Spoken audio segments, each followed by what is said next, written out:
अभी हम मछली पकड़े हैं, পুকুর দিয়ে মাছ ধরেছি। আর পুরো টাটকা মাছ ছিল, একটু আগেই ধরা হয়েছিল, কিন্তু এখনও মরে গেছে সব কটাই। তো এখন মাছটা কেটে নিচ্ছি। আজকে ভাবছি নর্মাল মাছই করবো, বেশি তেল মশলা দিয়ে মাছ করবো না। আর পুকুরের মাছ তো তোমরা জানোই যে বেশি তেল মশলা দিলে স্বাদ পাওয়া যায় না, তার জন্য মাছগুলো দেখিয়ে দিচ্ছি। এদিকে একটু দেখিয়ে দিই। মাছগুলো ছোটও না অনেক বড়ও না, মিডিয়াম সাইজ। আমি কিন্তু কাঁচি দিয়েই মাছটা কেটে নিই, আমার বটি লাগে না, আমি এইভাবে কেটে নিই। এইভাবে অনেক তাড়াতাড়ি হয়ে যায় আর বটি এঁঠো করতে লাগে না। তো এইভাবে আমি কেটে আঁশ ছাড়িয়ে নিই, ওই আলু ছোলা ছুলে যে দিয়ে ওই দিয়ে। এর দিয়ে একটু তোমার সুবিধা হয়, দাঁড়িয়ে দাঁড়িয়ে কাটা যায়। আর কাঁচি আমার ধার শেষ হয়ে গেছে, এই জন্য এরকম হয়েছে, কাটে না একদমই।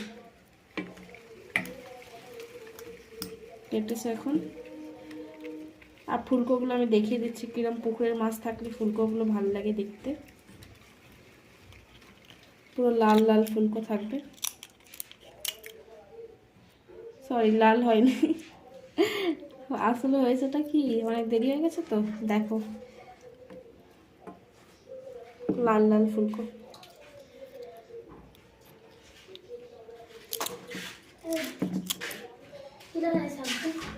अरे दाड़ा बोले जाता है। তাহলে এটা কেটে নিতে পারো, আমি তো কাটি না, কিন্তু আজকে ভাবছি কেটে নিচ্ছি।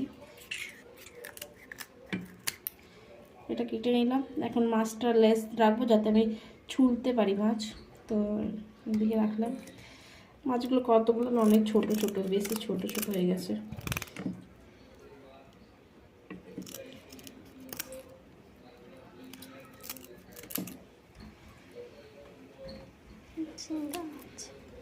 এটা বেশি ভাজবো না আজকে মাছটা। আমি তো না ভাজা দিয়েও মাছ খেতে পারি, কিন্তু এরা খেতে পারে না, এই জন্য কিছুটা ভাজা দিয়ে দিব।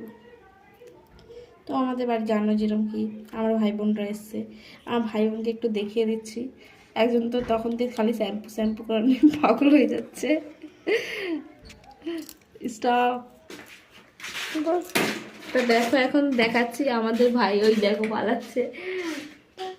তো আমাদের একটা জিনিস দেখাচ্ছি, আমাদের জানলা দিয়ে কলা কাঁদি দেখাচ্ছি, কতটাই বড় না। একবার এদিকে দেখে দিই কত বড় কাঁদি, এই দেখো কত বড়।